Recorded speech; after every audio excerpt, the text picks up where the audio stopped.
Hello friends, in previous parts we discussed about mitochondria and its structures and why mitochondria is known as semi-autonomous organelles.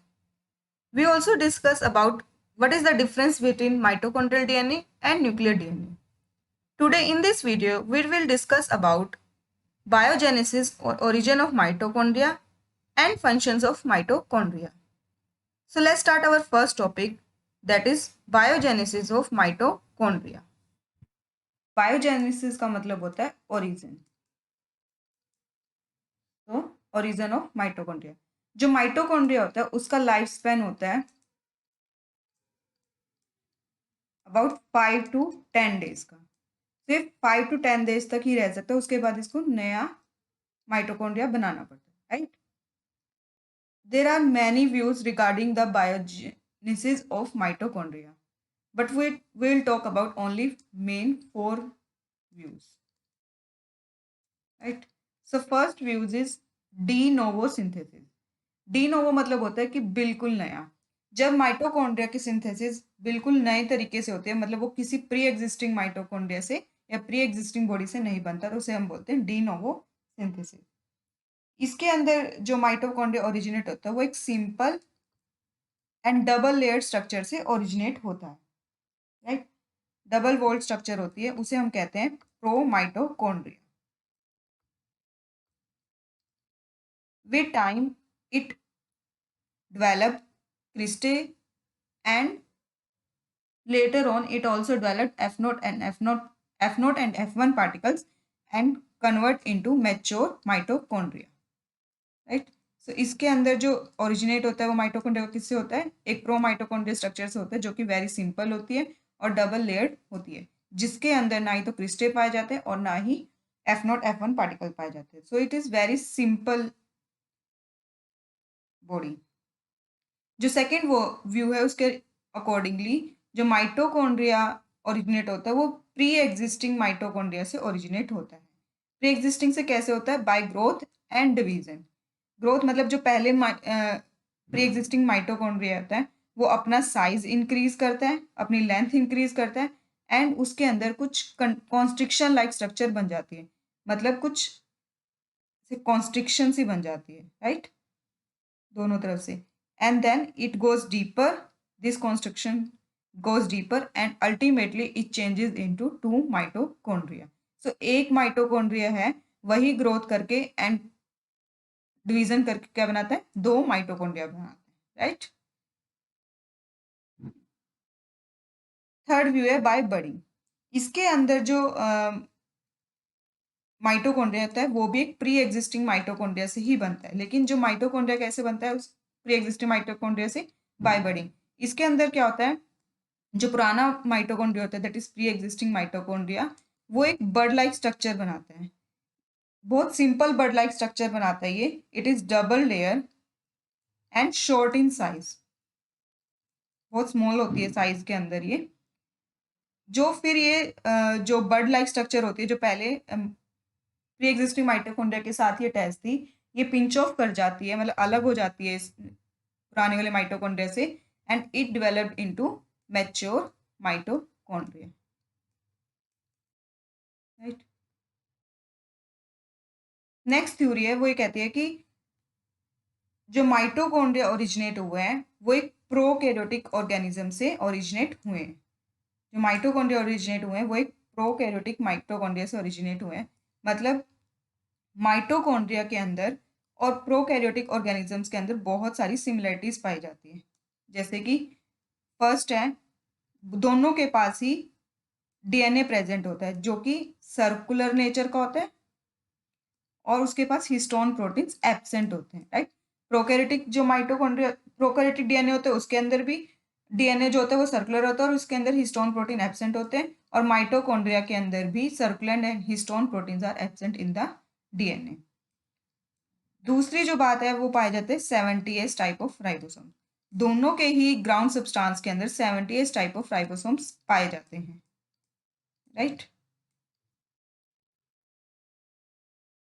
तीसरा है mesosomes and cristae similarities.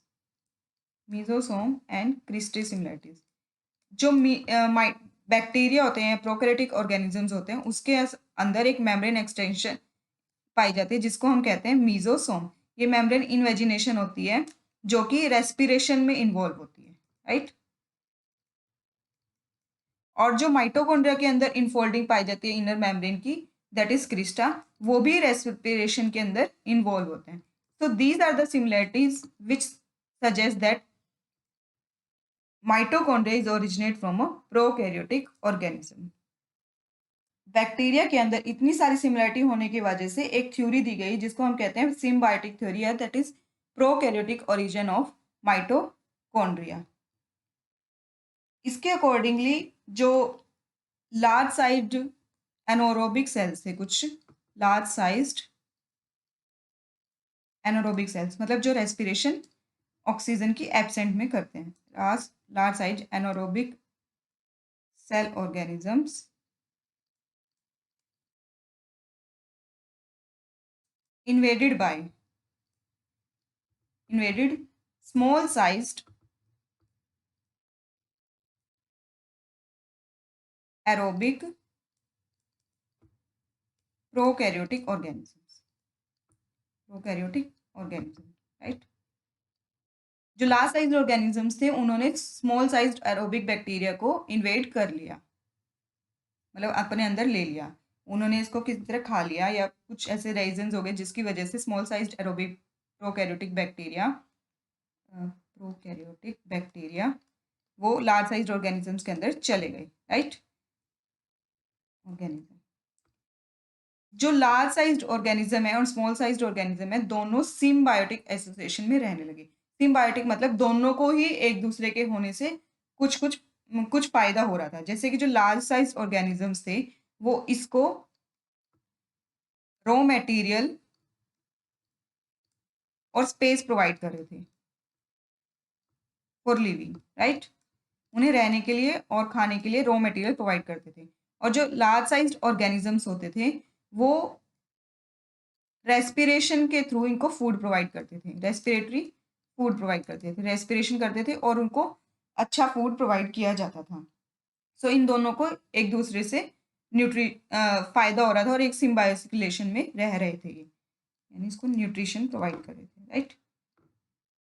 Later on जैसे जैसे evolution होता गया, time बढ़ता गया, तो जो स्मॉल साइज्ड ऑर्गेनिजम्स ने, क्योंकि अब सिर्फ ये रेस्पिरेशन ही कर रहे थे, बाकी कोई काम नहीं कर रहे थे क्योंकि इन्हें सब कुछ मिल जा रहा था, ये ना कोई लोकोमोशन कर रहे थे ना कुछ कर रहे थे, तो इनके पास क्योंकि लार्ज साइज्ड ऑर्गेनिज्म इनको प्रोवाइड कर देते थे, तो अब जो स्मॉल साइज्ड ऑर्गेनिजम्स थे उन्होंने सिर्फ अपनी एरोबिक रेस्पिरेशन के लिए जो प्रोसेस जो प्रॉपर्टीज होती है वही रखना शुरू कर दिया मेनली, एंड बाकी सारी जो स्ट्रक्चर्स और प्रॉपर्टीज थी वो डीजनरेट हो गई।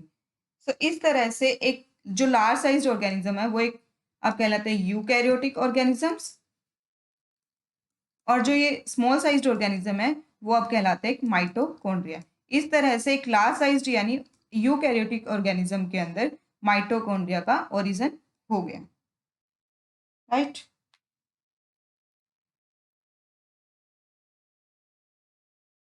अब हम बात करेंगे functions of the mitochondria. Mitochondria is known as power house और energy currency of the cells. Mitochondria को हम एनर्जी करेंसी क्यों कहते हैं, क्योंकि इसके अंदर एटीपी की सिंथेसिस होती है और एटीपी ही क्या करती है, हमें एनर्जी प्रोवाइड करती है। एटीपी कहाँ सिंथेसाइज होती है, F1 पार्टिकल के अंदर, क्योंकि वहां पर क्या प्रेजेंट था, एटीपीएस एंजाइम प्रेजेंट से, राइट। सो एटीपी की सिंथेसाइज एग्जैक्टली कहाँ पर होती है माइटोकॉन्ड्रिया में, F1 पार्टिकल के अंदर। It is site for the synthesis of haemoglobin and myoglobin. जो मायोग्लोबिन जो हीमोग्लोबिन होता है वो दो कंपाउंड से मिलकर बना होता है, that is heme and globin protein. It is the non proteinaceous part, right. जो इसकी सिंथेसिस होती है वो कहाँ पर होती है, माइटोकॉन्ड्रिया का जो डीएनए होता है उसके अंडर कंट्रोल होती है। जो हीम ऑफ द हीमोग्लोबिन होता है उसकी जो सिंथेसिस होती है वो mitochondria of DNA of the mitochondria के अंडर कंट्रोल में होती है। Site for synthesis of some amino acids. जो माइटोकॉन्ड्रिया उसके पास अपना ribosome present, that is 70th ribosome, जो कि कुछ अमीनो एसिड की सिंथेसिस करता है। It regulates calcium ion channels present in the cell. तो उस कैल्शियम आयन कंसंट्रेशन को भी माइटोकॉन्ड्रिया मेंटेन करता है due to semi permeability nature of the inner membrane. Intermediate product used for the formation of steroid and cytochromes. जो respiration होती है, aerobic respiration होती है, उसके दौरान कुछ इंटरमीडिएट प्रोडक्ट्स बनते हैं जिसको जो कि स्टीरॉइड्स और साइटोक्रोम की सिंथेसिस में इन्वॉल्व होते हैं. Sites for the elongation of the fatty acid chains. ये फैटी एसिड चेन की सिंथेसिस के लिए भी मेन साइट होते हैं. जो एरोबिक रेस्पिरेशन होते हैं उसके अंदर एक इंटरमीडिएट प्रोडक्ट बनता है that is acetyl coenzyme A.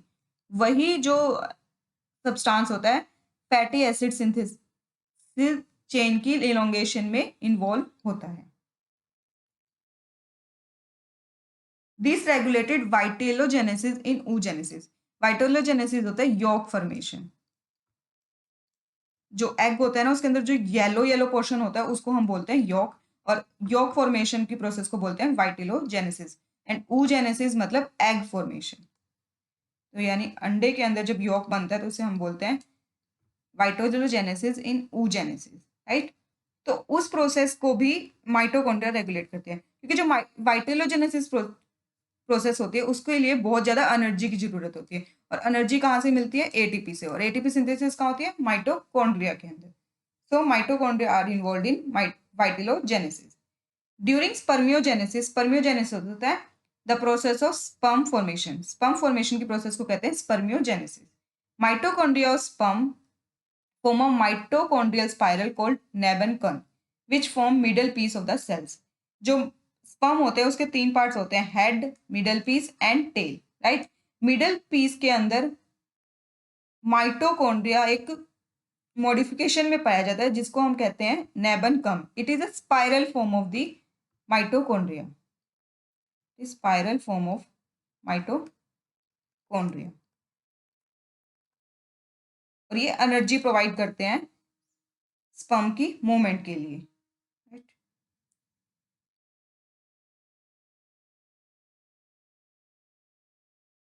If you like it, please like and share this video, subscribe the channel and press the bell icon to get notified for more videos.